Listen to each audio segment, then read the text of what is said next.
So hello guys and welcome back to our YouTube channel Legal Odyssey. So आज है transfer of property act 1882 का lecture number 6 जिसमें हम deal करने वाले हैं सेक्शन 10, 11 एंड 12 के बारे में. सो सेक्शन 10 बेसिकली है condition restraining alienation. Section 11 is all about restrictions repugnant to interest created and section 12 is all about conditions making interest determinable on insolvency or attempted alienation. So इन चीज़ों को short करने के लिए हम सबसे पहले देखते हैं कि what is the restaurant on transfer और रूल अगेंस्ट इनएलिजिबिलिटी. सो बेसिकली अगर इस रूल के अकॉर्डिंग हम देखें तो सेक्शन 10, सेक्शन 11 और सेक्शन 12 तीनों ही सेक्शंस को हम इन शॉर्ट में मतलब समझने की कोशिश करेंगे. सो जैसे कि अगर एप्लीकेशन ऑफ सेक्शन 10 की बात करें तो वो बात करता है कंडीशन रिस्ट्रेनिंग एलिनेशन. सेक्शन 11 जो है वो restrictions on enjoyment and section 12 जो है वो अटेम्प्ट एलिनेशन के बारे में बात करता है. अब हम देख रहे हैं एलिनेशन. सो ये एलिनेशन बेसिकली होता क्या है. सो एलिनेशन का मतलब होता है कन्वेयंस और transfer of property to another.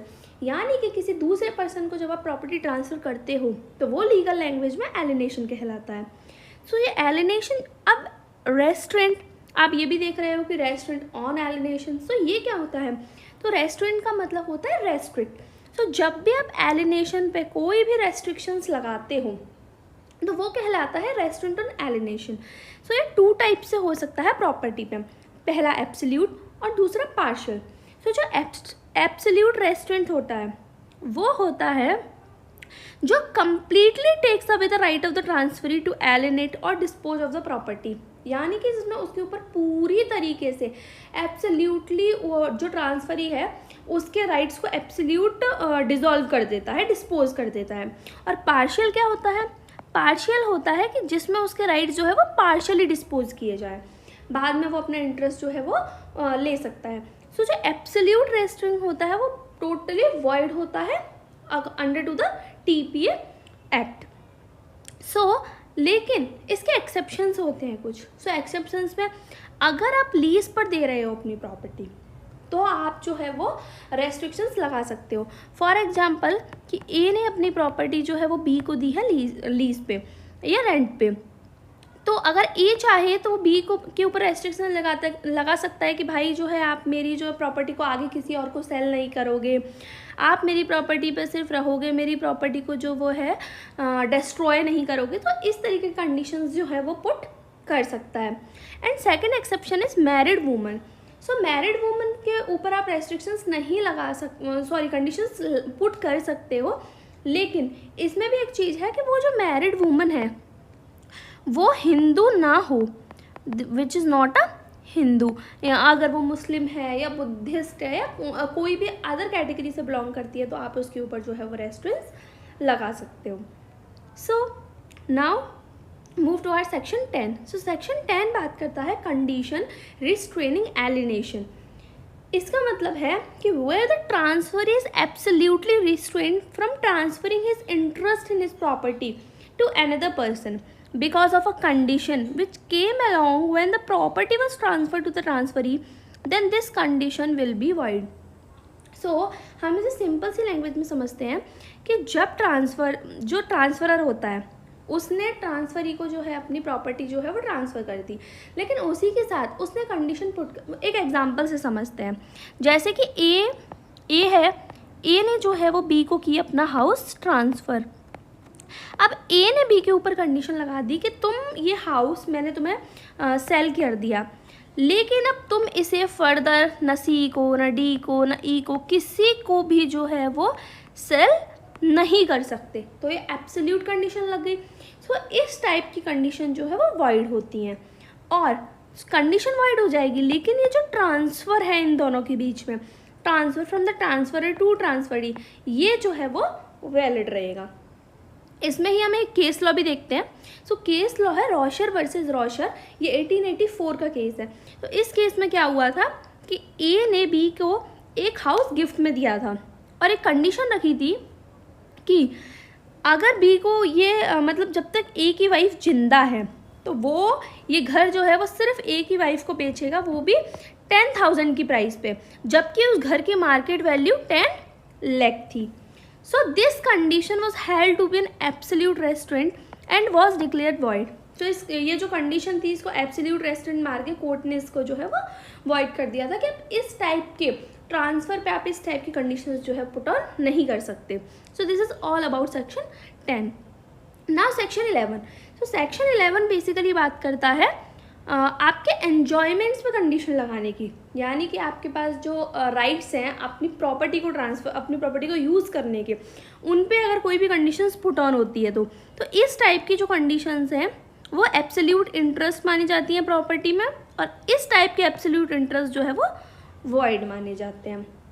अब इसमें एक एग्जांपल लेते हैं कि जैसे ए ने बी को जो है वो लैंड तो सेल कर दिया, लेकिन ए ने बोला कि भाई मैंने आपको लैंड सेल कर दिया है, लेकिन मैंने आपको हाउस सेल किया है, लेकिन आप इस हाउस को किसी को भी जो है वो रेंट पे नहीं दोगे। सो ये कंडीशन क्या है, ये एब्सोल्यूट इंटरेस्ट हो गया, तो ये कंडीशन जो है वो वॉइड हो जाएगी।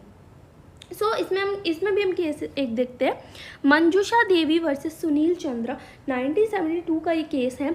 तो इसमें दो पार्टीज़ थी जिनके बीच में एक लैंड को लेकर सेल हुई थी। तो उनके सेल डीड में जो ट्रांसफरर है उसने ये मेंशन किया था कि जो बायर है वो उस लैंड पर सिर्फ और सिर्फ जूट टेक्सटाइल मैन्युफैक्चर कर सकता है। सो जब ये केस कोर्ट में गया तो कोर्ट ने इस कंडीशन को इनवैलिड माना, क्योंकि यहाँ पे भी एब्सोल्यूट इंटरेस्ट जो है लैंड में वो ट्रांसफ़र हो चुका है बायर के पास। अब बायर चाहे तो उसको किस तरीके से भी यूज़ कर सकता है। अब सेक्शन 10 और सेक्शन 11 दोनों ही कंडीशंस की बात कर रहे हैं, दोनों ही एब्सोल्यूट की बात कर रहे हैं। तो यहाँ पे दोनों में डिफरेंस क्या है? सो बेसिकली सेक्शन 10 जो है, सेक्शन 10 में जो कंडीशन जो वॉइड जब मानी जाती है जब वहाँ पे एब्सोल्यूट रिस्ट्रेनमेंट होता है, जब भी सेक्शन 10 में जो है वो कंडीशन वॉइड मानी जाती है। जबकि सेक्शन 11 में वॉइड कब मानी जाती है? जब ट्रांसफरर जो है उसका जो इंटरेस्ट है वो एब्सोल्यूट नेचर का हो जाता है। तो बेसिकली ये दो ही मेन, एक ही मेन छोटा सा डिफरेंस है। या फिर आप एक ये भी देख सकते हो कि सेक्शन 10 में बेसिकली ट्रांसफ़र के ऊपर कंडीशन लगाई जाती है, और सेक्शन 11 में जो है वो एन्जॉयमेंट के ऊपर जो है अपनी रेस्ट्रिक्शंस लगाई जाती हैं। Now section 12। So what is section 12? तो सेक्शन 12 वो बेसिकली अटेम्प्ट एलिनेशन, यानी कि आपने एक बार अपनी प्रॉपर्टी ट्रांसफ़र कर दी, उसके बाद अगर आप कोशिश कर रहे हो उसको दोबारा लेने की, फॉर एग्जांपल जैसे कि इसमें लिखा हुआ है कि जब ट्रांसफरी इंसॉल्वेंट बन जाता है, ठीक है, और उसका इंटरेस्ट रहता है प्रॉपर्टी में, तो that transfer to him by the transferor, so transferee still will not lose his interest in the property. यानी कि अगर आप ऐसी कोई भी कंडीशन लगाते हो ये बोलते हुए कि मैंने आपको जो लैंड सेल किया है, अगर आप इंसॉल्वेंट हो जाते हो तो मैं अपना लैंड वापस ले लूँगा, तो ऐसी कोई भी कंडीशन जो है वो वॉइड होती है। जैसे फॉर एग्जांपल ए ने यहाँ बी को हाउस सेल किया, ठीक है, और ए ने बोला बी से कि अगर तुम इंसॉल्वेंट हो जाओगे तो ये हाउस जो है वो मैं वापस ले लूँगा। लेकिन अगर बी ने जो है वो इंसॉल्वेंट होने से पहले ही अपना फुल पेमेंट कर चुका है वो हाउस का, तो हाउस जो है वो बी के पास ही रहेगा, वो ए के पास ट्रांसफ़र नहीं होगा। यही एक केस भी है स्मिथ वर्सेस ग्रोना। सो इस केस में ये बोला गया था कि अगर आप लेसी को असाइन कर रहे हो, ठीक है, यानी कि अगर आप लीज पर दे रहे हो, अगर यही चीज़ अगर लीज पे होती और अगर आपका जो है वो लेसी इंसॉल्वेंट हो जाता तो वहाँ पर ये कंडीशन अप्लाई नहीं होगी, वहाँ पे आप जो है अपना जो प्रॉपर्टी है उसको वापस ट्रांसफ़र कर सकते हो। So this is all about section 10, 11 and 12। So I hope कि आपको समझ में आ गया होगा। So stay tuned for more informational videos like this and don't forget to like, share and subscribe. Thank you.